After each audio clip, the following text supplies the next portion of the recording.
नमस्कार बच्चों, green world publication YouTube channel पर आप सभी का स्वागत है। और मैं आपकी मेंटोर तस्लीमा मंसूरी। आशा करती हूँ कि आप सभी लोग बहुत अच्छे होंगे, पढ़ाई लिखाई अच्छे से चल रही होगी। चैप्टर 5 है वंशागति का आणविक सिद्धांत, जिसमें कल लास्ट लेक्चर जो था उसमें ट्रांसक्रिप्शन के बारे में हमने पढ़ा था। ठीक है कि ट्रांसक्रिप्शन क्या होता है और ट्रांसक्रिप्शन का प्रोसेस कैसा होता है, उसमें हमने पढ़ा था बच्चों। अनुवादन का मतलब क्या होता है? ट्रांसलेशन होता है। ठीक है, ट्रांसलेशन के बारे में आज हम पढ़ेंगे। सबसे पहले हमने क्या देखा था कि डीएनए अपने आप में ही मतलब अपने जैसा नया डीएनए बना रहा है, यानी कि डीएनए से नया डीएनए बन रहा है। उसको हमने कहा कि ये जो प्रक्रिया है ये क्या है? आपका रेप्लिकेशन की प्रक्रिया होती है, प्रतिकृतिकरण कहते हैं। और फिर डीएनए से क्या बन रहा है? एमआरएनए बन रहा है। एमआरएनए, टीआरएनए, आरआरएनए डीएनए से ही बनते हैं। ठीक है, तो इस प्रक्रिया को हमने क्या कहा? ये प्रक्रिया आपकी क्या है? अनुलेखन है बच्चों। ठीक है, अनुलेखन को ही हम क्या कहते हैं? ट्रांसक्रिप्शन कहते हैं। राइट, लास्ट लेक्चर में हमने लिया हुआ है, उसको जा करके अच्छे से वीडियो देखिए। हालांकि मैं एक बार उसको फिर से दोहराऊंगी और फिर आपको और अच्छे से क्लियर हो जाएगा। उसके बाद एमआरएनए बना। एमआरएनए हमारा कहाँ बना था? कोशिका द्रव्य में। प्रोकैरियोट में एमआरएनए कहाँ बना था? कोशिका द्रव्य में बना था। ठीक है, ये किस में बना था? आपके प्रोकैरियोटिक कोशिकाओं में बना था। ठीक है बच्चों, उसके बाद जो यूकैरियोटिक कोशिकाएं होती हैं उनमें कहाँ बना था? यूकैरियोटिक कोशिकाओं के केंद्रक में बना था आपका एमआरएनए। एमआरएनए, टीआरएनए, आरआरएनए सभी प्रकार के जो आरएनए हैं वो कहाँ से बनते हैं? डीएनए से बनते हैं। सभी प्रकार के आरएनए। और हमारे केंद्रक में क्या बना? केंद्रक में भी आपका एमआरएनए, टीआरएनए बन क्या रहा है? एमआरएनए, टीआरएनए, ट्रांसफर आरएनए कहते हैं, मैसेंजर आरएनए कहते हैं, राइबोसोमल आरएनए बोलते हैं। राइबोसोमल आरएनए बोलते हैं। ठीक है, केंद्रक में। और ये केंद्रक में कौन सी कोशिकाओं में? यूकैरियोटिक कोशिकाओं में, यानी हमारे आपके शरीर में जो और कॉम्प्लेक्स एनिमल्स होते हैं उनके शरीर में जो एमआरएनए बनता है वो यूकैरियोटिक सेल्स में बनता है। और ये कहाँ बनता है? कोश केंद्रक में बनता है। कहाँ बनता है? केंद्रक में बनता है। ठीक है, डीएनए से बन रहा है एमआरएनए। कहाँ से बन रहा है बच्चों? डीएनए से बन रहा है। डीएनए से एमआरएनए, टीआरएनए, आरएनए और आरआरएनए के बनने के प्रोसेस को क्या कहा जाता है? ट्रांसक्रिप्शन कहा जाता है। क्या कहा जाता है? ट्रांसक्रिप्शन कहा जाता है। राइट, अब कोशिका द्रव्य में बना प्रोकैरियोट में, केंद्रक में बना यूकैरियोट में। ठीक है, लेकिन एमआरएनए जाना कहाँ है? एमआरएनए को जाना कहाँ है? ये जाएगा आपके कोशिका द्रव्य में ही। कहाँ जाएगा? ये कोशिका द्रव्य में जाएगा। तो केंद्रक से निकल करके जो हमारा एमआरएनए बना था ये आपका केंद्रक से निकल करके, केंद्रक में क्या होता है? न्यूक्लियर पोर होता है, जिसको क्या कहते हैं? केंद्रक छिद्र कहते हैं। तो एमआरएनए इसी केंद्रक छिद्र की मदद से बाहर निकलता है और पहुंचता कहाँ पर है? कोशिका द्रव्य में पहुंचता है। कहाँ पहुंचता है बच्चों? कोशिका द्रव्य में ये पहुंचता है। कोशिका द्रव्य में पहुंचा तो यहाँ पर क्या क्या आ गए आपके? ये तीनों प्रकार के एमआरएनए कहाँ पर आ गए हैं? कोशिका द्रव्य में आ गए हैं। ये लोग कहाँ पर आप पहुंच गए हैं बच्चों? कोशिका द्रव्य में पहुंच गए हैं। इसी कोशिका द्रव्य में एक और प्रक्रिया होगी। क्या बनेगा? प्रोटीन का निर्माण होगा। क्या बनेगा? प्रोटीन का, अरे यार एक सेकेंड, प्रोटीन का निर्माण होगा। ठीक है, इसी प्रोटीन के निर्माण की जो प्रक्रिया होती है, जिस प्रक्रिया से बनता है, इसी को कहा जाता है अनुवादन। क्या कहा जाता है बच्चों? अनुवादन कहा जाता है, ट्रांसलेशन कहा जाता है। क्या कहा जाता है? ट्रांसलेशन कहा जाता है, ट्रांसलेशन कहा जाता है। ठीक है, तो अब ट्रांसलेशन की प्रक्रिया कैसे है वो हम समझते हैं। ज़रा सा एमआरएनए का अपना स्ट्रक्चर देख लेते हैं। क्या देख लेते हैं? एमआरएनए का स्ट्रक्चर देख लेते हैं बच्चों कि हमारा जो एमआरएनए बना था वो कैसा था। ब्लर क्यों हो गया? हमारा जो एमआरएनए बना था वो कैसा था? ठीक है, स्ट्रक्चर देख लेते हैं।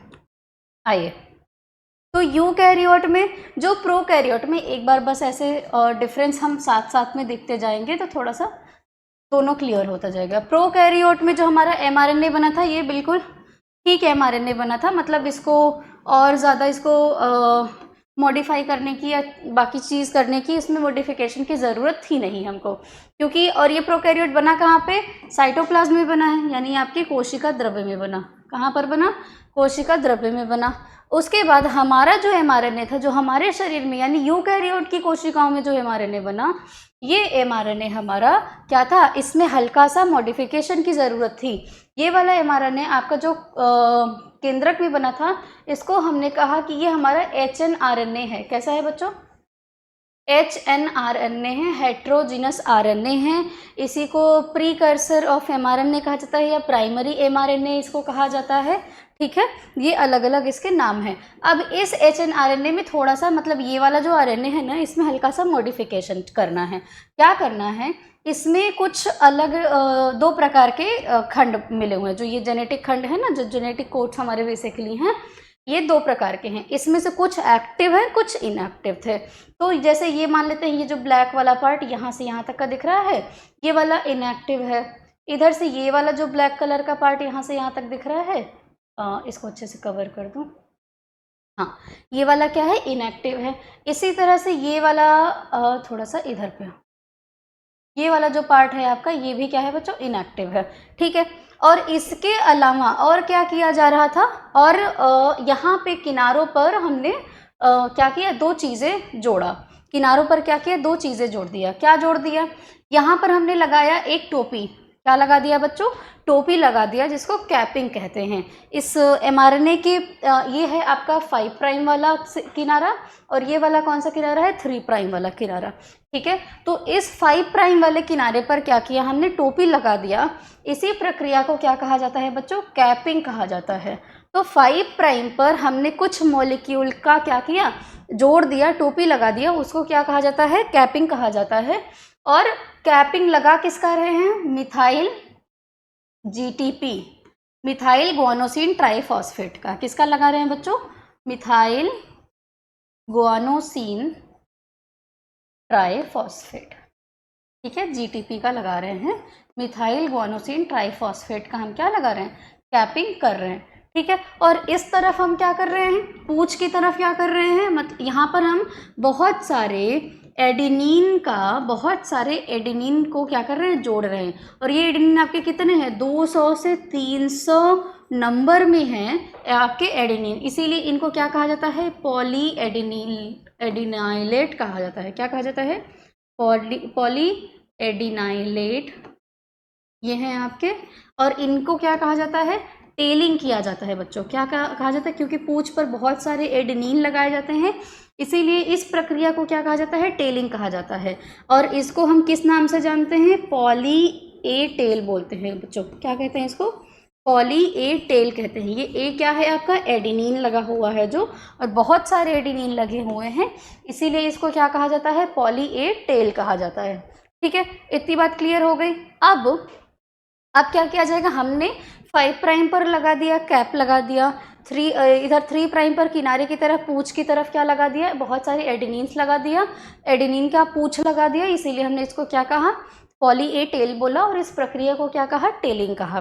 ठीक है, अभी एक और चीज़ बाकी है। क्या बाकी है, अब हम क्या करेंगे, हम ये जो आपका ब्लैक से पार्ट दिख रहा है, इस ब्लैक वाले को हम कहते हैं इंट्रॉन कहते हैं। ब्लैक वाला क्या है बच्चों, इंट्रॉन कहलाता है। और ये जो रेड वाला है, इस रेड वाले को हम कहते हैं एक्सॉन। क्या कहते हैं बच्चों, एक्सॉन। ये एक्टिव पार्ट ऑफ राइबोसोम होता है। एक्सॉन वाला पार्ट कैसा होता है, एक्टिव होता है। यही क्या करेगा, इसी के पास में ही आपके कोडॉन्स होंगे, जो कि कन्वर्ट होंगे किस में, आपके प्रोटीन में कन्वर्ट करने में मदद करेंगे, यानी प्रोटीन के बनने में मदद करेंगे, यानी ट्रांसलेशन में मदद करेंगे। और ये जो इंट्रॉन, जो इनएक्टिव वाले पार्ट हैं, जब तक ये इस माफ़ कीजिएगा, जब तक ये आरएनए के साथ लगे हुए हैं, तब तक क्या हुआ है, एमआरएनए आपका इनएक्टिव है। इसीलिए इंट्रॉन को हटाना ज़रूरी हो जाता है। तो हम क्या करेंगे, हम इंट्रॉन को हटाएंगे। एक एंजाइम की मदद से हम क्या करेंगे बच्चों, इंट्रॉन को हटाएंगे। उस एंजाइम को हम कहते हैं स्नर्प एंजाइम कहते हैं। क्या कहते हैं बच्चों, स्नर्प एंजाइम कहते हैं। ये एंजाइम किससे मिलकर के बना होता है, snRNA, small nuclear ribonucleic acid से बनता है। और किससे बनता है, प्रोटीन से मिलकर के बनता है। तो आपका mRNA small nuclear ribonucleic acid और प्रोटीन से मिलकर के एक विशेष प्रकार का एंजाइम बनाया जाता है। इस एंजाइम को स्प्लायोसोम कहते हैं बच्चों। क्या कहते हैं? स्प्लायोसोम कहते हैं, या इसे हम क्या कहते हैं? स्नर्प कहते हैं। क्या कहते हैं बच्चों? स्नर्प कहते हैं। इसका नाम स्नर्प क्यों पड़ा? Small nuclear unit of ribonucleoprotein. ठीक है बच्चों, इसको क्या कहा गया? Small nuclear unit of ribonucleoprotein. और इसी एंजाइम को क्या कहा जाता है? स्प्लायोसोम कहा जाता है। ये स्प्लायोसोम क्या करेगा बच्चों? ये स्प्लायोसोम इस हिस्से को क्या करेगा? इंट्रॉन को कट कर देगा। इस इंट्रॉन को यहाँ से क्या कर देगा? निकाल देगा। इस इंट्रॉन को क्या किया इसने? निकाल दिया। यहाँ से भी क्या करेगा? इंट्रॉन को निकाल देगा। ठीक है, यहाँ से भी क्या हो जाएगा? इंट्रॉन गायब हो जाएगा। इंट्रॉन क्या हुआ बच्चों? गायब हो गया। अब इंट्रॉन गायब हो गया तो ये जो आपके क्या हैं, राइबोसोम्स के जो फ्रैगमेंटेड पार्ट्स हैं, ये क्या हो जाएंगे? इनको आपस में क्या किया जाएगा? जोड़ दिया जाएगा। ये आपस में क्या हो जाएंगे? जुड़ जाएंगे। तो बन गया एक हमारा क्या? एक मैच्योर mRNA क्या हुआ? बन गया। एक मैच्योर mRNA क्या हुआ? बन गया। अब इस मैच्योर mRNA के पास क्या है बच्चों? इस मैच्योर mRNA के पास क्या है? ये कैसा है आपका? ये है आपका mRNA जिसके पास क्या है? एक कैप बना हुआ है और क्या है? टेल भी है। कैप भी बना हुआ है और क्या है बच्चों? टेल भी है। ठीक है, तो आगे देखिए। अब हमारा क्या है? हमारे पास है एक mRNA, जो कि यही mRNA क्या करेगा? आपका हेल्प करेगा बच्चों ट्रांसलेशन की प्रक्रिया में। अब ये mRNA जो है, कैप और टेल के साथ में mRNA क्या करेगा? निकलेगा न्यूक्लियर पोर से, साइटोप्लाज्म में चला जाएगा। न्यूक्लियर पोर से ये कहाँ चला जाएगा बच्चों? साइटोप्लाज्म में ये चला जाएगा। ठीक है, तो अब क्या होगा? अब हम पहुँचाते हैं अपने क्या, किसको? mRNA को साइटोप्लाज्म में पहुँचाते हैं। हमारा mRNA बच्चों साइटोप्लाज्म में पहुँच गया। अब यहाँ क्या होगा? यहाँ होगा ट्रांसलेशन। ट्रांसलेशन के लिए बच्चों कुछ और चीज़ें ज़रूरी होती हैं। हमने देखा कि हमारे केंद्रक में, यानी यूकैरियोट कोशिकाओं के केंद्रक में क्या बना हुआ है? tRNA बन गया, rRNA बन गया है, और क्या बन गया है? mRNA बन गया है ना। rRNA के कुछ सब यूनिट्स अलग अलग प्रकार के बने, और ये rRNA, tRNA, mRNA को बनाने के लिए कौन सा एंजाइम रिस्पॉन्सिबल था? आपका कौन सा? पॉलीमरेज एंजाइम रिस्पॉन्सिबल था। RNA पॉलीमरेज एंजाइम रिस्पॉन्सिबल था। यूकैरियोटिक कोशिकाओं में 3 प्रकार की RNA पॉलीमरेज एंजाइम पाई जाती हैं, पॉलीमरेज 1, पॉलीमरेज 2, पॉलीमरेज 3। ठीक है, उसमें हम अब नहीं जाएंगे। अब हमने क्या देखा? जो हमारा rRNA है, ये क्या है? यूकैरियोटिक कोशिकाओं में 80S टाइप का राइबोसोमल RNA पाया जाता है। ये किस में पाया जाता है बच्चों? यूकैरियोटिक कोशिकाओं में। यू लिखूंगी, समझ जाइएगा। और 70S टाइप का rRNA, राइबोसोमल RNA किस में पाया जाता है? प्रोकैरियोटिक में। PRO लिखूंगी तो आप समझ जाइएगा। ठीक है, प्रोकैरियोटिक कोशिकाओं में। अच्छा, S क्यों लिखा हुआ है बच्चों? जब RNA के बारे में मैं आपको समझा रही थी, मैंने बताया था कि S जो है, S फॉर होता है स्वेडबर्ग। क्या होता है बच्चों? स्वेडबर्ग। तो ये जो स्वेडबर्ग साहब है, ये स्वेडबर्ग, क्या लिखा हुआ? स्वेडबर्ग जो साहब थे, इन्होंने क्या किया था?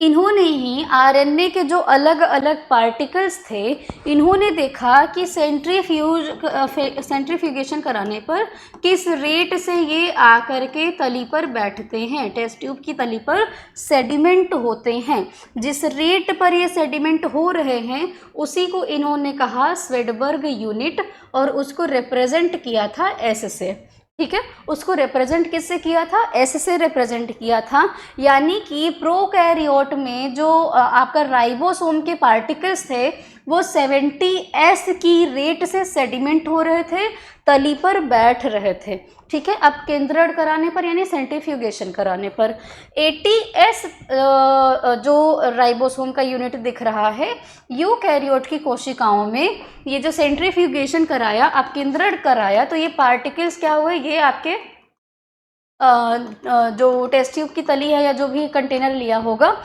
ये सेडिमेंट हो रहे थे यूकैरियोटिक कोशिकाओं में 80S की रेट पर।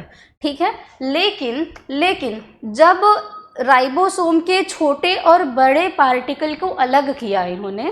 तो क्या देखा कि छोटे जो पार्टिकल हैं, ये 70S राइबोसोम का टोटल जो छोटा और बड़ा वाला पार्टिकल देखा, तो ये देखा कि छोटा वाला जो एक मतलब इसका सब यूनिट कह लो, छोटा सा यूनिट जो है वो क्या है, वो दो तरह से सेडिमेंट कर रहा है, यानी दो रेट पर सेडिमेंट कर रहा है। एक 30S की रेट पर सेडिमेंट हो रहा है और एक 50S की रेट पर सेडिमेंट हो रहा है।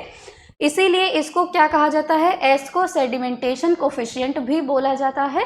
जिस रेट पर ये सेटल्ड डाउन हो रहा है, पेंदी पर क्या हो रहा है, बैठ रहा है।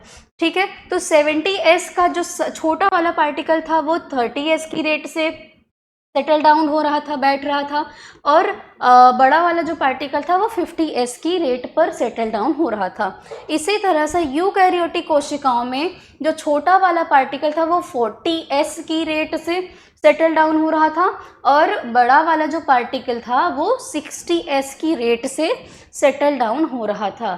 सेटल डाउन का मतलब ये यहाँ पर आकर के ये पेंदी पर बैठ रहा था अपकेंद्रण कराने पर। अपकेंद्रण का मतलब क्या होता है, जैसे आपने क्या किया, आप जब शरबत बनाते हो तो पानी लेते हैं और चीनी लेते हैं, और चीनी को क्या करते हैं, गोल गोल गोल गोल गोल गोल उसको घुमाते हैं, है ना, घुमाते हैं, चम्मच की मदद से उसको हिलाते जाते हैं, घुमाते जाते हैं। तो वो क्या होता है, छोड़ देने पर, जब आप उसको छोड़ देंगे, बहुत तेज़ी से घुमाने के बाद छोड़ देंगे, तो धीरे धीरे धीरे धीरे देखेंगे कि चीनी के पार्टिकल्स गिलास की पेंदी पर, उसके बॉटम पर धीरे धीरे आकर के क्या हो जाएंगे, सेटल हो जाएंगे। इसी तरह से इन्होंने सेडिमेंटेशन सेंट्रीफ्यूगेशन किया, अपकेंद्रण किया, मतलब पार्टिकल्स को क्या किया, घुमाया, और फिर इन्होंने वेट किया कि किस रेट से कौन से पार्टिकल क्या हो रहे हैं, सेटल डाउन हो रहे हैं। तो छोटे पार्टिकल्स प्रोकैरियोट की कोशिकाओं में जो 70S वाला था, इसके छोटे पार्टिकल्स क्या थे, 30S की रेट से सेटल डाउन हो रहे थे, और बड़ा वाला पार्टिकल 50S की रेट से सेटल डाउन हो रहा था। ठीक है, यहाँ पर क्या देखा यूकैरियोटिक कोशिकाओं में कि 40S की रेट से छोटे वाले पार्टिकल सेटल डाउन हो रहे थे, और 60S की रेट से बड़े वाले पार्टिकल सेटल डाउन हो रहे थे। तो हमने अभी तक क्या देखा बच्चों, कि जो हमारा राइबोसोमल RNA है, यानी ऐसा RNA जिसके पास राइबोसोम है, वो कितने प्रकार के rRNA हमारे पास प्रेजेंट है। बेसिकली राइबोसोम जो होता है वो कितने प्रकार का है, 80S टाइप का यूकैरियोट में पाया जाता है, और 70S टाइप का किस में पाया जाता है बच्चों, प्रोकैरियोट में पाया जाता है। ये हैं हमारे क्या, राइबोसोम्स। अब हम क्या देख रहे हैं बच्चों, ये जो 60S वाला जो आपका राइबोसोम है, ये 60S वाला राइबोसोम किस में प्रेजेंट है, यूकैरियोट में प्रेजेंट है। तो ये जो 60S वाला राइबोसोम है, इसके और छोटे पार्टिकल्स करने पर देखा गया कि इसमें 20S राइबोसोम भी प्रेजेंट है, यानी कुछ ऐसे राइबोसोम हैं जो 20S स्वेडबर्ग कोफिशिएंट या सेडिमेंटेशन कोफिशिएंट की रेट से क्या हो रहे हैं, सेटल डाउन हो रहे हैं। और ये जो 50S वाला राइबोसोम है, 70S में ही कौन कौन से प्रेजेंट है, 30S, और कौन सा प्रेजेंट है, 50S। तो ये जो 50S वाला राइबोसोम प्रेजेंट है, इसमें इसका और छोटा पार्टिकल जो था वो 30S वाला राइबोसोम इसमें पाया गया। यानी कि यूकैरियोटिक कोशिकाओं में 60S सब यूनिट के पास में क्या है, और भी छोटा राइबोसोम का पार्टिकल है, वो क्या है आपका 20S टाइप वाला है। इसके अलावा इसमें 5S राइबोसोम भी होता है, और क्या होता है बच्चों, 18S राइबोसोम भी होता है। ठीक है, राइबोसोम वाले चैप्टर में हमने डिस्कस किया हुआ है, प्लीज़ जा करके उसको देखिए। ठीक है बच्चों, और क्या हो रहा है, 50S के पास क्या है, 20S प्रकार का क्या है, राइबोसोम है। ठीक है, ये दोनों आपके जो छोटे स्मॉल पार्टिकल्स हैं राइबोसोम के, ये ना एक उत्प्रेरक की तरह काम करते हैं। कैसे काम करते हैं बच्चों, उत्प्रेरक की तरह काम करते हैं, कैटालिस्ट की तरह काम करते हैं। और ये उत्प्रेरक की तरह काम कैसे करते हैं, जब ट्रांसलेशन होता है तो अमाइनो एसिड को, दो अमाइनो एसिड को आपस में जोड़ने के लिए बॉन्ड बनाते हैं ये। ठीक है, दो अमाइनो एसिड को आपस में जोड़ने के लिए बॉन्ड बनाते हैं, और इसीलिए इनको क्या कहा जाता है, राइबोजाइम बोला जाता है बच्चों। क्या कहा जाता है इनको, राइबोजाइम बोला जाता है। तो राइबोजाइम क्या है, ऐसे राइबोसोम जो उत्प्रेरक की तरह काम कर रहे हैं, कैटालिस्ट की तरह काम कर रहे हैं, उनको क्या कहा जा रहा है, राइबोजाइम कहा जा रहा है। उनको क्या कहा जा रहा है बच्चों, राइबोजाइम कहा जा रहा है। क्या कहा जा रहा है, राइबोजाइम उनको कहा जा रहा है। ठीक है, अब ये राइबोजाइम आपका, यानी कि यूकैरियोट की कोशिकाओं में 20S वाला जो राइबोसोम का पार्टिकल है, और प्रोकैरियोट की कोशिकाओं में 23S वाला, जो मैंने यहाँ 20 बोला, 28S वाला, और यहाँ पे प्रोकैरियोट की कोशिकाओं में 23S वाला जो राइबोसोम का पार्टिकल है, ये किस में मदद कर रहा है? पॉलीपेप्टाइड बॉन्ड को बनाने में मदद कर रहा है। क्या मदद कर रहा है? पॉलीपेप्टाइड बंध को बनाने में, पॉलीपेप्टाइड बॉन्ड को बनाने में मदद कर रहा है। पॉलीपेप्टाइड बॉन्ड किसके बीच पाया जाता है? 2 या 2 से अधिक अमाइनो एसिड्स के बीच में जो बॉन्ड प्रेजेंट होता है उसको पॉलीपेप्टाइड बॉन्ड कहते हैं। और यही दोनों राइबोसोम्स आपके पॉलीपेप्टाइड बॉन्ड को बनाने में मदद करते हैं। इसीलिए इनको क्या कहते हैं बच्चों? इसीलिए इनको क्या कहा जाता है? राइबोजाइम कहा जाता है। क्या कहा जाता है बच्चों? राइबोजाइम कहा जाता है। तो मैं उम्मीद करती हूँ कि आपको राइबोसोम के बारे में समझ में आ गया है। राइबोसोम की खोज सबसे पहले पैलेट ने की थी, पैलेट ने की थी। अब उसके बारे में बेसिक आइडिया ले लीजिएगा। अब क्या हम बात करते हैं बच्चों? टीआरएनए की बात कर लेते हैं थोड़ा सा, क्योंकि सभी का काम है ट्रांसलेशन में, ठीक है। तो टीआरएनए की बात कर लेते हैं, हालांकि सब डिस्कस किया हुआ है तो ओवरव्यू एक ले रही हूँ, ठीक है। हमने देखा था बच्चों कि जो हमारा टीआरएनए है वो आपको कुछ इस तरह से कॉइल्ड फॉर्म में, इस तरह से कॉइल्ड फॉर्म में दिखता है। एक मिनट,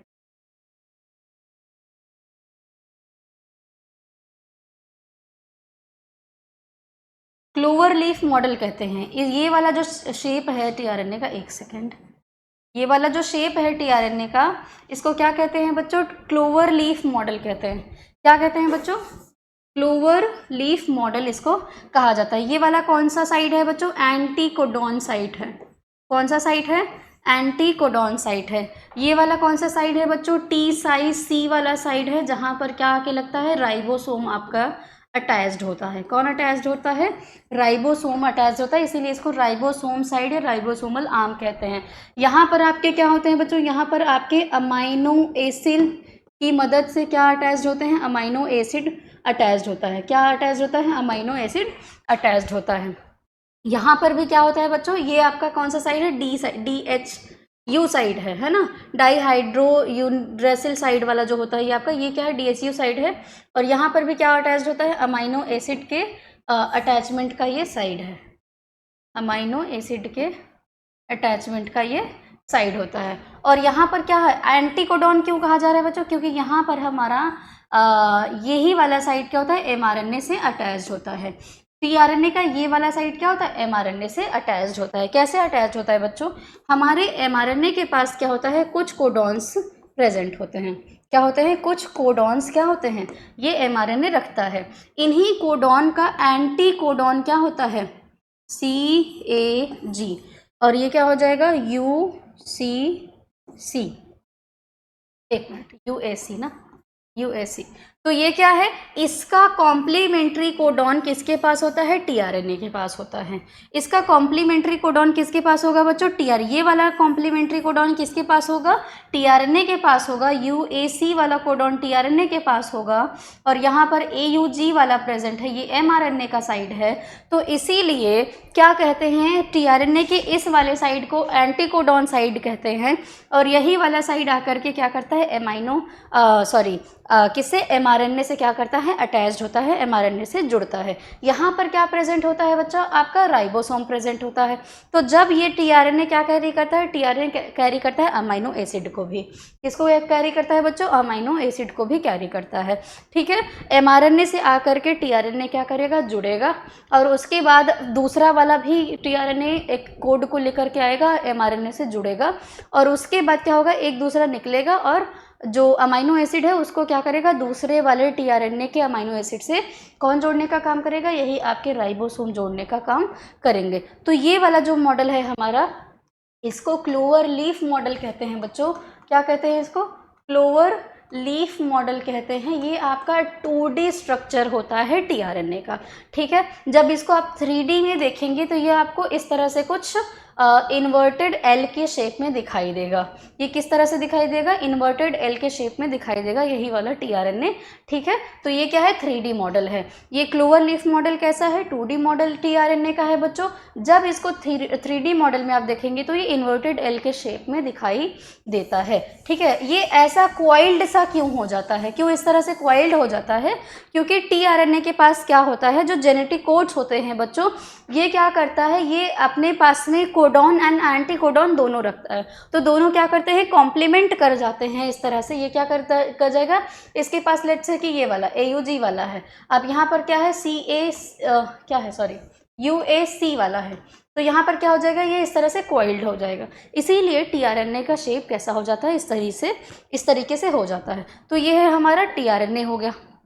अब आते हैं अपने एमआरएनए की बात कर लेते हैं, जो कि क्या है, हमारे इस डिस्कशन का हीरो है।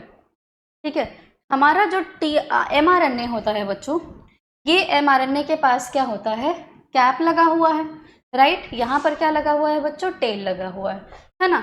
इसके अलावा इसके पास क्या होता है? कुछ ऐसे इस एमआरएनए का एरिया होता है जो कि अनट्रांसलेटेड होते हैं। ठीक है, एक मिनट। ठीक है बच्चों, क्या होते हैं? अनट्रांसलेटेड होते हैं। कैसे होते हैं बच्चों? अनट्रांसलेटेड होते हैं। क्यों अनट्रांसलेटेड होते हैं समझा रही हूँ, पहले कुछ और बना दूँ यहाँ पर। हाँ,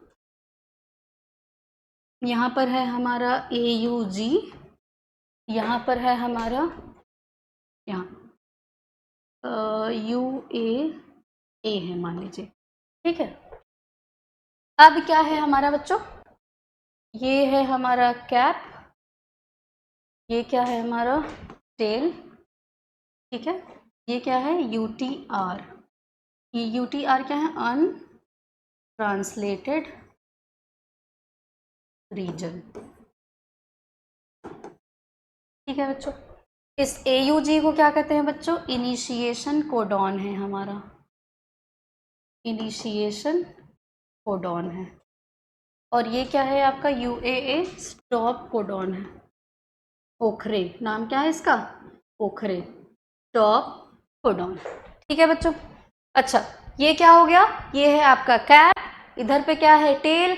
और ये जो ग्रीन कलर से मैंने दिखाया हुआ है, ये क्या है बच्चों? UTR क्या है? Untranslated region. क्या है ये?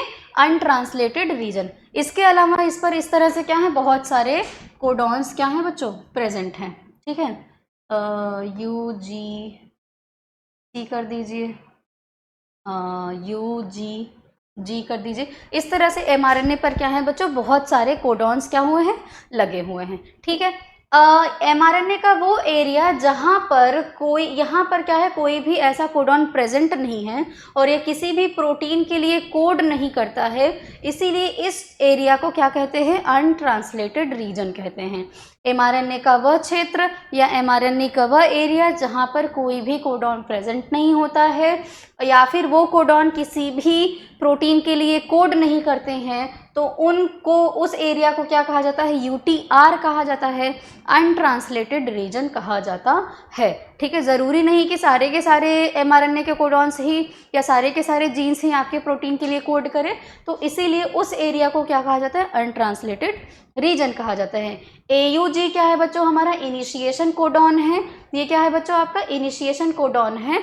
और ये किस प्रोटीन के लिए आपका कोड करता है? यूकैरियोट में मिथियोनिन के लिए क्या करता है? ये कोड करता है बच्चों। किसके लिए कोड करता है? मिथियोनिन के लिए कोड करता है। और प्रोकैरियोट में फॉर्मिल मिथियोनिल के लिए क्या करता है? कोड करता है। UAA, UAG और UGA, यही है हमारे तीन टाइप के आपके एंटी कोडॉन, सॉरी क्या है? स्टॉप कोडॉन्स है, जिनको नॉनसेंस कोडॉन भी कहा जाता है। अब इनिशिएशन कोडॉन क्या करेगा बच्चों? इनिशिएशन कोडॉन ही स्टार्ट करेगा आपके प्रोटीन बनने की प्रक्रिया को। ठीक है, और जब यहाँ से इस तरह से एंटीकोडॉन इस पे एंटीकोडॉन लगते जाएंगे, ये किसी एक अमाइनो एसिड को कोड करते जाएंगे, प्रोटीन में कन्वर्ट करते जाएंगे, और जब चेन जो है ये यहाँ पर पहुँचेगा, UAA वाले रीजन पर पहुँचेगा, तो ये किसको इंडिकेट कर रहा है कि अब रुक जाओ, अब प्रोटीन का संश्लेषण बंद कर दो। अब यहाँ से प्रोटीन का संश्लेषण क्या हो जाएगा? बंद हो जाएगा। ये इंडिकेट करता है कि now stop the process of translation, ठीक है ना। ये कहेगा भाई बस बस बस बस यहीं से ख़त्म कर दो, ठीक है। तो इसीलिए क्या है आपका स्टॉप कोडॉन होता है, ठीक है। तो हमारा ये क्या है, ये है हो गया हमारा mRNA। ये क्या है आपका बच्चों, mRNA है। क्या है, mRNA है, मैसेंजर RNA है। मैसेंजर RNA क्या कर रहा है, अपने पास जेनेटिक कोड्स को रखा हुआ है, जो कि क्या होगा, इसी पर आकर के आपके क्या हो जाएंगे, tRNA जुड़ जाएगा। tRNA के साथ क्या जुड़ जाएगा, राइबोसोम जुड़ जाएगा, जिससे क्या होगा, ट्रांसलेशन की प्रक्रिया क्या होगी, शुरू हो जाएगी। राइबोसोम क्या है, प्रोटीन संश्लेषण का फैक्ट्री है, ठीक है। यही क्या करेगा, पॉलीपेप्टाइड बॉन्ड्स बनाता चला जाएगा, ठीक है। अब इसके अलावा कुछ और फैक्टर्स भी होते हैं बच्चों, क्या होते हैं, कुछ और फैक्टर भी होते हैं। ये है हमारा mRNA, यहाँ पर लिख दीजिए। अब कुछ और फैक्टर भी होते हैं। होता क्या है, ट्रांसलेशन शुरू होने से पहले ये सब क्या हो रहा है, ये सब अपनी अपनी तैयारी कर रहे हैं, अपने अपने आप को क्या कर रहे हैं, तैयार कर रहे हैं। जैसे शादी होने से पहले दूल्हा तैयार होगा, दुल्हन तैयार होगी, बाकी लोग भी अच्छे से तैयार होंगे, तो उसी तरह से ये सब भी क्या हो रहे हैं, ट्रांसलेशन करने से पहले सब लोग क्या हो रहे हैं, तैयार हो रहे हैं, ठीक है। चलिए तैयार कर दिया, tRNA को तैयार कर दिया, राइबोसोम भी तैयार है, mRNA भी तैयार है। कुछ एंजाइम्स भी हैं। अभी tRNA जो है हमारा वो पूरी तरह से तैयार नहीं हुआ है। तो tRNA कैसे तैयार होगा बच्चों, tRNA हमारा क्या करेगा, सबसे पहले अमाइनो एसिड जो है हमारा, क्या है, अमाइनो एसिड जो है, बहुत सारे लोग अमीनो एसिड कहते हैं या एमिनो एसिड कहते हैं। तो ये हमारा अमाइनो एसिड क्या करेगा बच्चों, एक विशेष प्रकार के उससे एंजाइम से क्या करेगा, जुड़ेगा, जिसका नाम क्या है, अमाइनो एसिड tRNA सिंथेटेज नाम है इसका। अमाइनो एसिड tRNA सिंथेटेज, या फिर आप सीधा सीधा अमाइनो एसिड एंजाइम याद रखेंगे। तो क्या हो रहा है, क्या हो रहा है बच्चों, अमाइनो एसिड हमारा ATP की मदद से किससे जुड़ रहा है, अमाइनो एसिड tRNA सिंथेटेज से जुड़ रहा है, ठीक है। ATP क्यों जरूरी है हमारा, ये है हमारा अमाइनो एसिड ट्राइफॉस्फेट। क्या है बच्चों, sorry not amino acid triphosphate, adenine triphosphate. क्या है बच्चों, ये एडेनिन ट्राइफॉस्फेट है। तो अमाइनो एसिड जो है हमारा वो ATP की मदद से किससे जुड़ेगा, अमाइनो एसिड tRNA सिंथेटेज से जुड़ेगा। ये ATP क्या दे रहा है, इन दोनों को जोड़ने के लिए जो एनर्जी रिक्वायर्ड है उसको एनर्जी देने का काम कर रहा है, ठीक है। तो अब बनेगा क्या, यहाँ पर इन दोनों को आपस में जोड़ने में 2 फॉस्फेट मॉलिक्यूल्स क्या हो जाएंगे, यूज हो जाएंगे। इसमें से 2 फॉस्फेट मॉलिक्यूल्स यूज हो जाएंगे। जब 2 फॉस्फेट मॉलिक्यूल्स आपके क्या हो जाएंगे बच्चों, यूज हो जाएंगे, तो बचेगा क्या, AMP बचेगा, अमाइनो एसिड मोनोफॉस्फेट बचेगा। क्या बचेगा बच्चों, बार बार मैं अमाइनो एसिड बोल रही हूँ, माफ कीजिएगा, एडेनिन मोनोफॉस्फेट बचेगा। क्या बचेगा बच्चों, एडेनिन मोनोफॉस्फेट बचेगा, ठीक है। तो बना क्या बन रहा है, बन गया अमाइनो एसिड, ऐसे मैं लिख रही हूँ, अमाइनो एसिड, और क्या बना, अमाइनो एसिड tRNA एंजाइम का कॉम्प्लेक्स बन गया। tRNA एंजाइम का क्या बन गया, कॉम्प्लेक्स बन गया, ठीक है। और सेपरेट क्या हुआ बच्चों, 2 फॉस्फेट मूलक क्या हो गए आपके, यूज हो गए, और बचा क्या, AMP बचा, एडेनोसिन मोनोफॉस्फेट बच गया, ठीक है। ये बन गया हमारा, क्या बना, अमाइनो एसिड जो है वो ATP की मदद से अमाइनो एसिड tRNA सिंथेटेज से जुड़ रहा है। जब जुड़ा, इन दोनों को जोड़ने में क्या हुआ, एनर्जी लगी, उस एनर्जी में क्या हुआ, ATP के एडेनोसिन ट्राइफॉस्फेट के में से 2 फॉस्फेट ग्रुप क्या हो गए, 2 फॉस्फेट मॉलिक्यूल्स यूज हो गए, और बचा क्या, एडिनोसिन मोनोफॉस्फेट बचा, ठीक है। बन क्या रहा है बच्चों, अमाइनो एसिड के साथ में क्या जुड़ गया, amino acid tRNA synthetase enzyme का एक कॉम्प्लेक्स बन गया। ये जो कॉम्प्लेक्स बना, और उसके बाद में रिलीज क्या हो गया बच्चों, मतलब बचा क्या है, बचा हुआ है अमाइनो AMP बचा हुआ है। AMP क्या है, एडिनोसिन मोनोफॉस्फेट का एक मॉलिक्यूल क्या हुआ है, बचा हुआ है। अभी हमारा अमाइनो एसिड क्या हुआ है, एक्टिव हुआ है। अमाइनो एसिड क्या हुआ है बच्चों, एक्टिव हुआ है। इसीलिए फर्स्ट स्टेप में क्या होता है, activation of amino acid. First step में क्या होता है बच्चों, एक्टिवेशन ऑफ अमाइनो एसिड होता है, यानी फर्स्ट स्टेप में अमाइनो एसिड क्या होता है, एक्टिव होता है। अब दूसरे स्टेप में क्या होगा, दूसरे स्टेप में यहीं से आकर के देख लीजिए,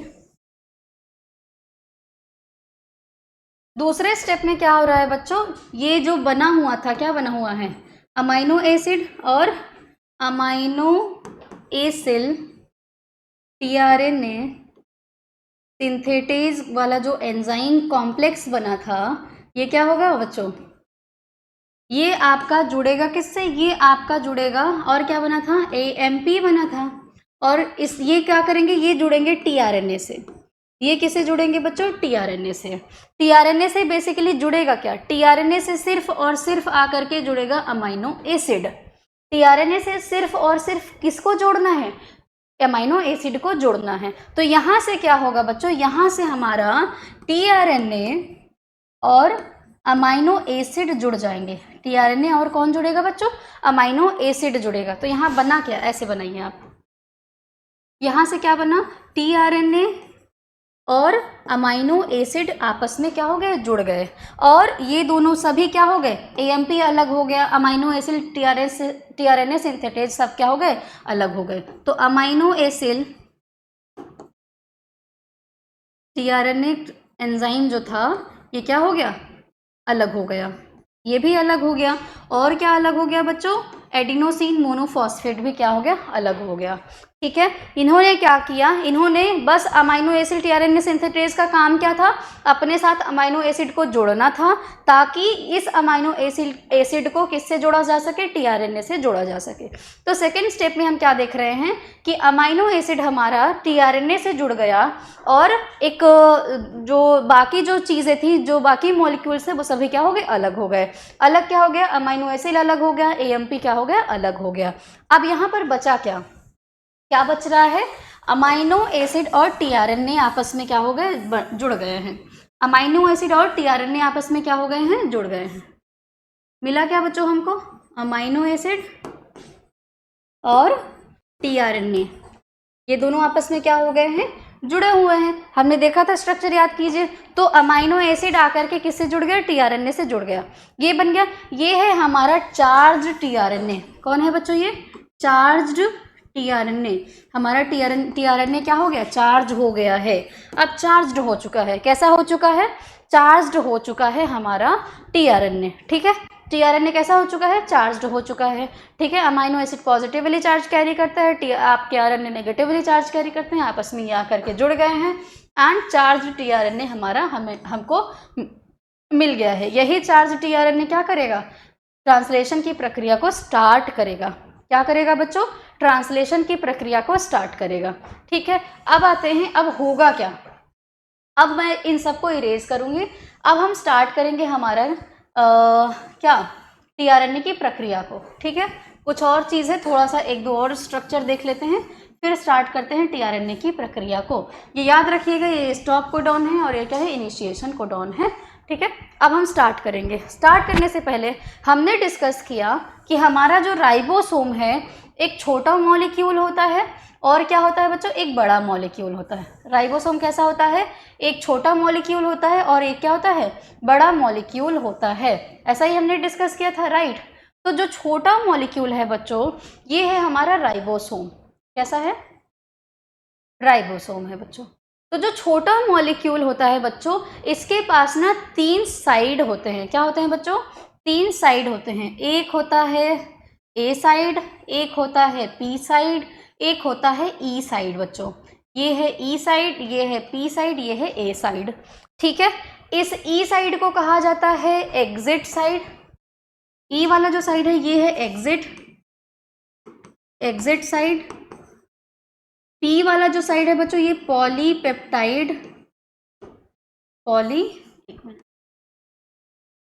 पॉलीपेप्टाइड बाइंडिंग साइड है। पॉलीपेप्टाइड बाइंडिंग साइड है बच्चों। और ए साइड क्या है बच्चों, ए साइड है हमारा एक्सेप्टर साइड है बच्चों। ए साइड क्या है, एक्सेप्टर साइड है बच्चों। ठीक है। तो क्या होगा, ये क्या क्या है, राइबोसोम है। ठीक है, अब हो क्या रहा है, कुछ हमारे पास फैक्टर्स होते हैं बच्चों, क्या होते हैं, फैक्टर होते हैं, जिनको इनिशिएशन फैक्टर कहा जाता है बच्चों। क्या कहा जाता है, इनिशिएशन फैक्टर इनको कहा जाता है। क्या कहा जाता है बच्चों, इनिशिएशन फैक्टर कहा जाता है। ठीक है, हमारे पास कई तरह के इनिशिएशन फैक्टर्स होते हैं जो क्या करेंगे, सबसे पहले छोटा वाला राइबोसोम क्या करेगा, इससे आकर के जुड़ जाएगा। अब इसको मैं इरेज कर दूं, क्या दिख रहा है आपको, ई साइड है, पी साइड है और ए साइड है। ये राइबोसोम का लार्जर यूनिट होता है जिसके पास 3 साइड होते हैं, और राइबोसोम का स्मॉलर यूनिट होता है जो कि सबसे पहले क्या करेगा, अरे एमआरएनए से क्या करेगा, अटैच्ड होगा। ठीक है, इस पर क्या होता है, इसी पर आकर के आपका टीआरएनए जुड़ेगा। कहाँ, कौन से वाली साइड पर, सबसे पहले टीआरएनए जो अमाइनो एसिड कैरी किया हुआ है वो आकर के पी साइड पर जुड़ जाएगा। आकर के किससे जुड़ जाएगा बच्चों, पी साइड पर जुड़ जाएगा। फिर दूसरा वाला जो टीआरएनए रहेगा, दूसरा वाला भी टीआरएनए क्या करेगा, अमाइनो एसिड कैरी करेगा। अब यहाँ ध्यान दीजिएगा, सभी के सभी टीआरएनए अमाइनो एसिड को कैरी करेंगे। तो सबसे पहला स्टेप क्या हो रहा है टीआरएनए ट्रांसलेशन के प्रोसेस में बच्चों, सबसे पहला काम हो रहा है, अमाइनो एसिड को हमने एक्टिव किया, उसके बाद अमाइनो एसिड जो एक्टिव था वो आ करके टीआरएनए से जुड़ गया, टीआरएनए को चार्ज किया हमने, फिर टीआरएनए क्या करेगा, आ करके इस राइबोसोम के क्या करेगा, पॉलीपेप्टाइड बाइंडिंग साइट वाले चेन पर क्या हो जाएगा, जुड़ जाएगा। और ये राइबोसोम का लार्जर यूनिट क्या होगा, इस एमआरएनए पर क्या होगा, जुड़ जाएगा। और एमआरएनए के कौन से साइड पर, जहां पर आपका start codon, initiation codon present है, वहां पर क्या होगा, आकर के जुड़ जाएगा। और सबसे पहले कौन सा वाला यूनिट जुड़ेगा, सबसे पहले हमारा छोटा राइबोसोम का यूनिट आकर के यहाँ नीचे की तरफ जुड़ जाएगा, और बड़ा वाला राइबोसोम क्या होगा, ऊपर की तरफ जुड़ जाएगा। ठीक है, इन्होंने क्या किया, इन्होंने एमआरएनए को दोनों तरफ से क्या किया, बाइंड कर लिया। ठीक है, और टीआरएनए जो होगा वो अमाइनो एसिड जो कैरी किया होगा वो इसी राइबोसोम के पॉलीपेप्टाइड बाइंडिंग साइट वाले चेन पर क्या होगा, जुड़ जाएगा। तो जोड़ दें इन सबको, चलिए आते हैं अब जोड़ते हैं। तो जो ट्रांसलेशन की प्रक्रिया होती है वो स्टार्ट होती है 3 स्टेप में। कौन से स्टेप में शुरू होती, कितने स्टेप में शुरू होती है, 3 स्टेप में। एक को कहते हैं इनिशिएशन। इनिशिएशन से आप समझ चुके होंगे कि इनिशिएशन क्या है बच्चों, इनिशिएशन से आप समझ चुके होंगे कि इनिशिएशन क्या है। यही जो हमारा सबसे पहले एयूजी पर हमारा क्या होता है, राइबोसोम अटैच्ड होने के बाद टीआरएनए आता है, तो यहाँ से क्या होता है, अमाइनो एसिड्स आपस में क्या होते हैं, अटैच्ड होना शुरू होते हैं। इसी को कहा जाता है इनिशिएशन। ठीक है, तो इनिशिएशन में सबसे पहले क्या होगा, क्या आएगा हमारा, यहाँ पर हमारा जुड़ गया क्या बच्चों, इस रीजन पर हमारा जुड़ गया राइबोसोम का स्मॉलर यूनिट जुड़ गया हुआ है। ये क्या है, राइबोसोम का स्मॉलर यूनिट। और इस साइड पर क्या जुड़ गया आपका, इस साइड पर आपका जुड़ गया राइबोसोम का लार्जर यूनिट जुड़ गया। इस साइड पर क्या हो गया, राइबोसोम का लार्जर यूनिट जुड़ा हुआ है। ठीक है, इस पर क्या है, इसके पास 3 साइड हैं। एक होता है आपका क्या, एक है आपका ए साइड, एक है आपका पी साइड, और एक क्या है बच्चों, एक सेकेंड जरा इसको और थोड़ा सा, और एक क्या है, ई साइड है बच्चों, एक क्या है, ई साइड है बच्चों। ठीक है, इस तरह से क्या होगा, अब हमारा आएगा यहाँ पर क्या, इस पी साइड पर आकर के, ये ई साइड है, ये पी साइड है और ये ए साइड है। ध्यान दीजिएगा, अंदर ही लिख देती हूँ, ई साइड, पी साइड और ए साइड है। ठीक है, ऐसे याद रखिएगा। ठीक, अब पी साइड पर क्या होगा आपका, पी साइड पर टीआरएनए आकर के जुड़ेगा। पी साइड पर क्या होगा, टीआरएनए आकर के जुड़ेगा। ये टीआरएनए क्यों जुड़ रहा है, क्योंकि एयूजी की तरह इसके पास क्या है, एंटी कोडॉन है। ये क्या कैरी करेगा, एक एंटी कोडॉन को कैरी करेगा। क्या कैरी करेगा, एंटी कोडॉन को कैरी करेगा। तो यहाँ पर हो जाएगा UAC, एक एंटी कोडॉन के साथ में ये क्या हुआ, आकर के एंटी कोडॉन वाला, टीआरएनए का एंटी कोडॉन वाला साइट आकर के एमआरएनए से जुड़ गया, जिसके पास क्या है, अमाइनो एसिड है, जिसके पास क्या है, अमाइनो एसिड है। इसी तरह से दूसरा वाला टीआरएनए क्या करेगा, आकर के जुड़ जाएगा। अब दूसरा वाला जो टीआरएनए आएगा बच्चों, वो किस पर जुड़ेगा, इस एक्सेप्टर साइड पर जुड़ेगा। कहाँ पर जुड़ेगा, एक्सेप्टर साइड पर जुड़ेगा। ठीक है, तो हमारा जो दूसरा वाला टीआरएनए आया, इसके पास क्या है आपका, ए वाला क्या है, एंटीकोडॉन है, यू यू यू का एंटीकोडॉन क्या हो जाएगा, ए एंटीकोडॉन हो जाएगा। ठीक है, इसके भी पास क्या है बच्चों, इसके भी पास है अमाइनो एसिड, इसके पास क्या है, अमाइनो एसिड है।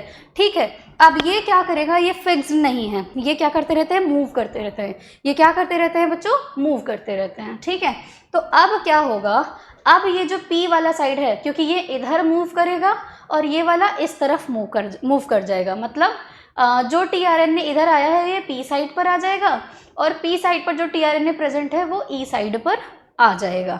ठीक है, अब आगे देखिए, अब आगे क्या होगा, अब ये क्या हो जाएगा, इसको अगर मैं इरेज कर दूं, ये थोड़ा सा ऐसे बना देती हूँ। अब ये क्या होगा, यहाँ पर हमारे क्या होंगे, यहाँ पर ये वाले अमाइनो एसिड इस अमाइनो एसिड से आकर के क्या हो जाएंगे, जुड़ जाएंगे। कैसे जुड़ जाएंगे बच्चों, हमने देखा कि जो राइबोजाइम था हमारा, यूकैरियोट में 20S वाला राइबोसोम, प्रोकैरियोट में 23S वाला राइबोसोम क्या कर रहे थे, बाइंडिंग का काम कर रहे थे, बॉन्ड बनाने का काम कर रहे थे, पॉलीपेप्टाइड बॉन्ड बना रहे थे, एंड दैट इज वाई इनको क्या कहा गया था, राइबोजाइम कहा गया था। तो यहाँ पर ये क्या करेंगे, पॉलीपेप्टाइड बॉन्ड बनाएंगे और इन दोनों को क्या कर देंगे, आपस में जोड़ देंगे। इन दोनों को आपस में क्या करेंगे बच्चों, जोड़ देंगे। अमाइनो एसिड दोनों अमाइनो एसिड क्या हो गए, पॉलीपेप्टाइड बॉन्ड की मदद से क्या हो गए, जुड़ गए। इस तरह से क्या हुआ बच्चों, एक दो अमाइनो एसिड आपस में क्या हो गए, पॉलीपेप्टाइड की मदद से जुड़ गए। इस तरह से ये प्रोसेस क्या होता है, चलता जाता है। यहाँ पर क्या आएगा, उसके बाद क्या होगा, tRNA आकर के ये वाला tRNA इधर आ जाएगा और यहाँ से tRNA क्या हो जाएगा, अलग हो जाएगा। अमाइनो एसिड को छोड़ता जाएगा, अलग होता जाएगा, छोड़ता जाएगा, अलग होता जाएगा। इधर से दूसरा tRNA यहाँ पर, अब एक एंटीकोडॉन इस पर आएगा, एक एंटीकोडॉन इस पर आएगा, तो ये क्या हो जाएगा, ACG हो जाएगा बच्चों। यहाँ पर एक एंटीकोडॉन आ जाएगा, tRNA आ जाएगा, इस tRNA पर क्या होगा, अमाइनो एसिड होगा, इस पर क्या होगा, अमाइनो एसिड होगा। तो ये वाला क्या हो जाएगा, ये वाला P पर चला जाएगा और इधर वाला क्या हो जाएगा, अलग हो जाएगा, फिर से ये भी एग्जिट हो जाएगा। और उसके बाद ये जो आपके बने हुए थे, एक सेकेंड, ये भी क्या करेगा, एक पॉलीपेप्टाइड की बॉन्ड से क्या कर जाएगा, इस पर जुड़ जाएगा। तो ये क्या होगा, हमारा जो लास्ट में आया था, ये वाला आया था ना अमाइनो एसिड, तो ये भी क्या होगा, एक पॉलीपेप्टाइड की मदद से इसके साथ में क्या हो जाएगा, जुड़ जाएगा।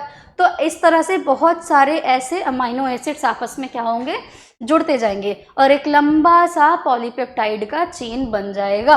और ठीक है, जो लंबा सा पॉलीपेप्टाइड का चेन बना, ये आपस में क्या होंगे, राइबोसोम की फैक्ट्री में जाएंगे एंड प्रोटीन में कन्वर्ट हो जाएंगे। किसमें कन्वर्ट हो जाएंगे बच्चों, प्रोटीन मॉलिक्यूल में कन्वर्ट हो जाएंगे। ठीक है, अब मैं उम्मीद करती हूँ कि आपको ट्रांसलेशन का प्रोसेस समझ में आ गया है। अब डायग्राम की मदद से मैं आपको समझाऊंगी। ठीक है, ट्रांसलेशन में बस इतना सा ही प्रोसेस होता है, बहुत ज़्यादा प्रोसेस नहीं होता है। थोड़ा सा ट्रांसक्रिप्शन कॉम्प्लेक्स लग सकता है, लेकिन ट्रांसलेशन बहुत इजी सा प्रोसेस होता है।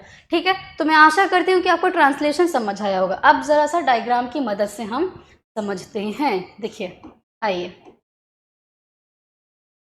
तो अनुवादन करने के लिए हमें क्या क्या चीज़ें चाहिए बच्चों, अनुवादन करने के लिए यानी ट्रांसलेशन करने के लिए आपको क्या क्या चाहिए, राइबोसोम चाहिए, tRNA चाहिए और क्या चाहिए, mRNA। राइबोसोम किसके पास रहेगा, rRNA के पास रहेगा।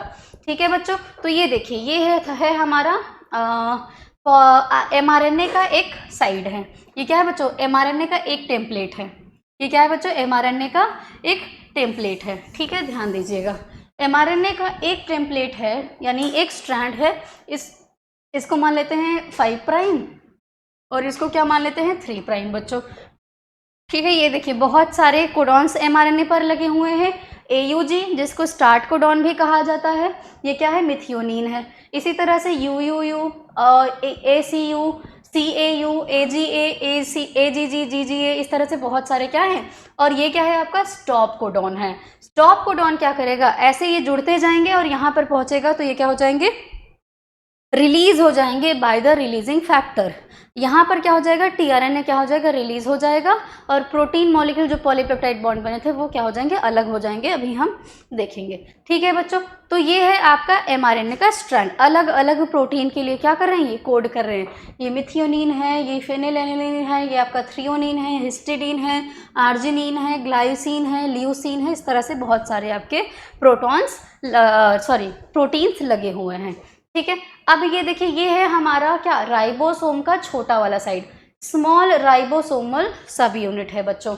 ये क्या है बच्चों, आपका लार्ज राइबोसोमल सब यूनिट है। ये ऊपर क्या लगा हुआ है, आपका बड़ा वाला राइबोसोम का सब यूनिट लगा हुआ है। इसके पास क्या होता है बच्चों, इसके पास 3 साइड होता है, ई साइड होता है, पी साइड होता है, ए साइड होता है। हमने अभी डिस्कस किया कि पी साइड पर ही सबसे पहले क्या आता है, tRNA with amino acid. Amino acid जो है वो टीआरएनए के साथ जुड़ा होता है और इसी पर आकर के क्या होता है, जुड़ता है। ठीक है, उसके बाद दूसरा वाला अमाइनो एसिड क्या करेगा, वो ए साइड पर आकर के जुड़ेगा। केवल अमाइनो एसिड नहीं, टीआरएनए के साथ में अमाइनो एसिड आता है, अकेले नहीं आता है। तो ये क्या करेगा, जो पी साइड पर प्रेजेंट था अमाइनो एसिड, इस ए साइड पर प्रेजेंट वाले अमाइनो एसिड से जुड़ जाएगा और टीआरएनए क्या हो जाएगा, अलग हो जाएगा। उसके बाद क्या हो जाएगा, अब ए वाले पर जो अमाइनो एसिड प्रेजेंट है वो पी वाले पर आ जाएगा। इसके पास क्या है, 2 अमाइनो एसिड्स हैं, क्या लगे हुए हैं, 2 अमाइनो एसिड्स, पॉलीपेप्टाइड बॉन्ड्स हैं। अब उसके बाद क्या होगा, तीसरा वाला टीआरएनए आएगा, एक अमाइनो एसिड को कैरी करेगा। अब ये टीआरएनए लग कैसे रहा है, यहाँ पर क्या है, आपका राइबोसोम है जिस पर कुछ कोडॉन्स प्रेजेंट हैं, और टीआरएनए के पास क्या है, एंटी कोडॉन है। तो ये क्या करेगा, आकर के एमआरएनए से जुड़ जाएगा। और फिर उसके बाद क्या होगा, यहाँ से क्या होगा, ये वाले जो आपके अमाइनो एसिड्स हैं, इस अमाइनो एसिड से आकर के क्या हो जाएंगे, जुड़ जाएंगे, और ये वाला टीआरएनए क्या हो जाएगा, पी पर, और फिर पी से कहाँ चला जाएगा, ए से, ई साइड से बाहर निकल जाएगा। इस तरह से बहुत सारे अमाइनो एसिड्स आपस में क्या होंगे, जुड़ते चले जाएंगे। तब तक जुड़ते रहेंगे जब तक ये आपके स्टॉप कोडॉन तक नहीं पहुंच जाते हैं। जैसे ये स्टॉप कोडॉन पर पहुंचेंगे, कुछ ऐसे आपके रिलीजिंग फैक्टर होते हैं जो आकर के राइबोसोम की सब यूनिट से जुड़ जाते हैं, जो कि राइबोसोम को क्या करते हैं, दोनों ही राइबोसोम को अलग कर देते हैं और पॉलीपेप्टाइड चेन को भी क्या कर देते हैं, अलग कर देते हैं। तो हमारे पास क्या क्या बचता है, बहुत सारा पॉलीपेप्टाइड का यानी अमाइनो एसिड का बहुत सारा मॉलिक्यूल बचता है, और एमआरएनए अलग हो जाता है, डिकम्पोज हो जाता है, और क्या होगा, आपका राइबोसोम के सब यूनिट्स भी क्या हो जाएंगे, अलग हो जाएंगे। और ये जो आपको एक लंबा सा चेन मिला, ये कन्वर्ट हो जाएगा किसमें बच्चों, आपके प्रोटीन में कन्वर्ट हो जाएगा। तो मैं उम्मीद करती हूँ कि ये स्ट्रक्चर आपको समझ में आया। आगे अब हम चलते हैं। देखिए, जैसे हमने डिस्कस किया कि सबसे पहले क्या होगा, अमाइनो एसिड एक्टिव होगा। तो अमाइनो एसिड एटीपी की मदद से बच्चों किस एंजाइम से जुड़ रहा है, अमाइनो एसिड एंजाइम से जुड़ रहा है। क्या बनाया, अमाइनो एसिड बना, और क्या बना, एएमपी का बॉन्ड बना, और क्या बना बच्चों, एंजाइम बना। ठीक है, ये कॉम्प्लेक्स बन गया। ठीक है, आई थिंक हमने लास्ट वाले में ये देखा कि अलग हो गया था, माफ़ कीजिएगा, उसको करेक्ट कर लीजिएगा। ये क्या है बच्चों, ये एक बॉन्ड बनाता है, यानी कि अमाइनो एसिड, एएमपी और एंजाइम क्या होंगे, ये एक कॉम्प्लेक्स बना लेंगे। शायद उसमें मैंने सेपरेट कर दिया था, वो करेक्ट कर लीजिएगा। एएमपी के साथ भी ये क्या करता है, बॉन्ड बना देता है। 2 फॉस्फेट मॉलिक्यूल्स क्या हो जाएंगे, यूज हो जाएंगे। ठीक है ना, तो एक कॉम्प्लेक्स बन रहा है, अमाइनो एसिड एडिनाइलेट एंजाइम का एक कॉम्प्लेक्स क्या हो रहा है, बन रहा है। उसके बाद क्या हो रहा है, ये अमाइनो एसिड को हमको जोड़ना है किसके साथ में, टीआरएनए के साथ में जोड़ना है। किसके साथ जोड़ना है बच्चों, टीआरएनए के साथ में जोड़ना है। तो क्या जुटा है यहाँ पर, अमाइनो एसिड टीआरएनए के साथ में क्या हुआ, जुड़ गया, और क्या अलग हो जाएगा, एएमपी अलग हो जाएगा, और एंजाइम भी क्या हो जाएगा, अलग हो जाएगा। एडेनोसिन ट्राई मोनोफॉस्फेट भी अलग हो जाएगा, एंजाइम भी अलग हो जाएगा, और अमाइनो एसिड और टीआरएनए आपस में क्या हो जाएंगे, जुड़ जाएंगे। Amino acid transfer RNA complex एक बन जाएगा। टीआरएनए हमारा एक्टिव हो गया। उसके बाद क्या होगा बच्चों, अब शुरू होगा क्या, ट्रांसलेशन की प्रक्रिया क्या होगी, शुरू होगी। तो जो ट्रांसलेशन की प्रक्रिया शुरू हो रही है, देखिए क्या हो रहा है, स्मॉलर राइबोसोम का जो छोटा वाला सब यूनिट है वो आकर के किससे जुड़ जाएगा, आपके राइबोसोम के साइड से, सॉरी एमआरएनए की साइड से क्या होगा, जुड़ जाएगा। और लार्जर सब यूनिट भी क्या होगा, mRNA की साइड से क्या हो जाएगा, जुड़ जाएगा। ठीक है, इसके पास क्या है, दो साइड हैं, इसके पास ई साइड है, पी साइड है और क्या है, ए साइड है। ठीक है, पी साइड पर क्या होगा, देखिए mRNA के पास में क्या है, कोडॉन्स रखे हुए हैं, mRNA के पास में क्या है, बहुत सारा कोडॉन रखा हुआ है। ये है हमारा इनिशिएशन कोडॉन और ये क्या है, हमारा स्टॉप कोडॉन होता है बच्चों। ये क्या है आपका, स्टॉप कोडॉन है। ठीक है, क्या है बच्चों आपका, नहीं ये स्टॉप कोडॉन नहीं है, यहाँ पर मान लेते हैं, यहाँ पर क्या है हमारा UAA है। ठीक है, क्या है, UAA है, स्टॉप कोडॉन है यहाँ पर। अब ये स्टॉप कोडॉन नहीं है, माफ़ कीजिएगा। ठीक है, नहीं ये स्टॉप कोडॉन नहीं है। ओके, सो ये क्या है, अब क्या होगा यहाँ पर, ये है ए साइड और ये क्या है, पी साइड है। इधर क्या रहता है, ई साइड रहता है। ठीक, देखिए क्या हो रहा है, ये है हमारा टीआरएनए। टीआरएनए क्या रखा हुआ है, एंटी कोडॉन रखा हुआ है। ठीक है, ये एंटी कोडॉन किसके लिए है, यहाँ पर प्रेजेंट है AUG, तो यहाँ पर UAC, यानी कि ये वाला एंटी कोडॉन आकर के इस कोडॉन के साथ में क्या हो जाएगा, जुड़ जाएगा। जब जुड़ जाएगा और इसके पास में क्या है, एक अमाइनो एसिड है, तो इस वाले पोजीशन पर आकर के अमाइनो एसिड यहाँ पर, ये यहाँ पर रखा हुआ है एक्सेप्टर साइड में, यहाँ पर बेसिकली इस पॉलीपेप्टाइड चेन पर होता है, आकर के जुड़ जाएगा। ये देखिए यहाँ पर क्या हुआ, एंटी कोडॉन रखा हुआ है और यहाँ पर आपका टीआरएनए आकर के इस साइड से जुड़ गया। इसी तरह से दूसरा वाला भी क्या आ जाएगा, दूसरा वाला टीआरएनए एक अमाइनो एसिड को ला करके क्या करेगा, इस कोडॉन के साथ में जोड़ेगा। इसके पास क्या होता है, एक एंटी कोडॉन होता है जिसकी मदद से ये जुड़ता है। इस तरह से चेन क्या होती है, लंबी होती जाती है। अगला स्टेप में देखिएगा, आपको और समझ में आएगा। अब देखिए, अब क्या हुआ, यहाँ पर क्या हो रहा है, ये टीआरएनए और ये टीआरएनए, इन्होंने दो अमाइनो एसिड को कैरी किया, तो ये वाला टीआरएनए क्या करेगा, इससे आकर के जुड़ जाएगा और ये ई साइड से क्या हो जाएगा, ई साइड से बाहर की तरफ निकल जाएगा। यहाँ पर क्या प्रेजेंट होगा, ई साइड प्रेजेंट होगा, तो ये ई साइड से क्या होगा बच्चों, बाहर की तरफ निकल जाएगा। ठीक है, फिर क्या होगा यहाँ पर, ये देखिए टीआरएनए सेपरेट हो गया, tRNA is released, tRNA separate हो गया। फिर क्या करेगा, इस तरह से ये इस पर आ जाएगा और यहाँ पर एक और टीआरएनए आकर के जुड़ेगा और ये आपस में क्या हो गए, बॉन्ड बना लें। इस तरह से ये साइकिल क्या होती रहेगी, चलती रहेगी, अलग अलग कोडॉन पर आकर के टीआरएनए एंटी कोडॉन के साथ भी जुड़ेगा, बहुत सारे अमाइनो एसिड्स क्या करेंगे, जुड़ेंगे। ये देखिए एक लंबा सा अमाइनो एसिड का चेन बना हुआ है, पॉलीपेप्टाइड का चेन बना हुआ है, देख रहे हैं ना, बहुत सारा लंबा सा क्या हुआ है, पॉलीपेप्टाइड का चेन बन गया है और यहाँ से टीआरएनए एंटी कोडॉन को ला करके जोड़ता जा रहा है, जुड़ता जा रहा है और चलता जा रहा है। कब तक चलता जाएगा, ये क्या है आपका, इस तरह से ये चलता रहेगा, है ना। कब चलता रहेगा, जब जहाँ यहाँ पर क्या आ जाएगा, एक स्टॉप कोडॉन आ जाएगा, तो ये स्टॉप कोडॉन क्या करेगा, इसको इंडिकेट करेगा कि now stop the process to bind amino acid. इस तरह से क्या होगा, स्टॉप कोडॉन के पास पहुंचते ही प्रोसेस क्या हो जाएगा, रुक जाएगा। ठीक है, अगले स्टेप में देखते हैं। आइए देखिए, termination of codon, termination codon enters the side. देखो यहाँ पर टर्मिनेशन कोडॉन पर जब देखता, टीआरएनए हमारा देखता है कि अब हम कहाँ पहुँच गए हैं, टर्मिनेशन कोडॉन पर पहुँचते हैं। टर्मिनेशन कोडॉन क्या है बच्चों, स्टॉप कोडॉन को ही क्या कहते हैं, टर्मिनेशन कोडॉन कहते हैं। तो ये कहाँ पर पहुँचा आपका, ये देखिए ये क्या है आपका, स्टॉप कोडॉन है। तो यहाँ पर क्या होगा, स्टॉप कोडॉन पे पहुँचते ही ये हैं हमारे कुछ रिलीजिंग फैक्टर। ये रिलीजिंग फैक्टर किससे जुड़ जाते हैं, आपके राइबोसोम की यूनिट्स के साथ में जुड़ करके कॉम्प्लेक्स बनाते हैं, जिससे क्या होगा, ई साइड से आपके पॉलीपेप्टाइड चेन्स क्या हो जाएंगे, सेपरेट हो जाएंगे। हमारा पॉलीपेप्टाइड चेन क्या हो गया, सेपरेट हो गया और राइबोसोम के यूनिट्स भी क्या हो गए बच्चों, सेपरेट हो गए। राइबोसोम के यूनिट भी क्या हो गए आपके, सेपरेट हो गए और अमाइनो एसिड लास्टली क्या होता है, प्रोटीन में आपका कन्वर्ट हो जाता है with the help of ribosome. Amino acid हमारे जो पॉलीपेप्टाइड चेन बना हुआ था वो with the help of ribosome क्या होते हैं, प्रोटीन में कन्वर्ट हो जाते हैं और इस तरह से ट्रांसलेशन की प्रक्रिया क्या होती है बच्चों, पूरी हो जाती है। तो ट्रांसलेशन का ये पूरा का पूरा प्रोसेस था। रेप्लिकेशन, ट्रांसक्रिप्शन एंड ट्रांसलेशन का प्रोसेस हो गया है और लास्टली हमने क्या बना लिया, प्रोटीन भी बना लिया है बच्चों। तो मैं उम्मीद करती हूँ कि ये प्रक्रिया जो था डिस्कस किया हमने आज, आपको अच्छे से समझ में आया होगा।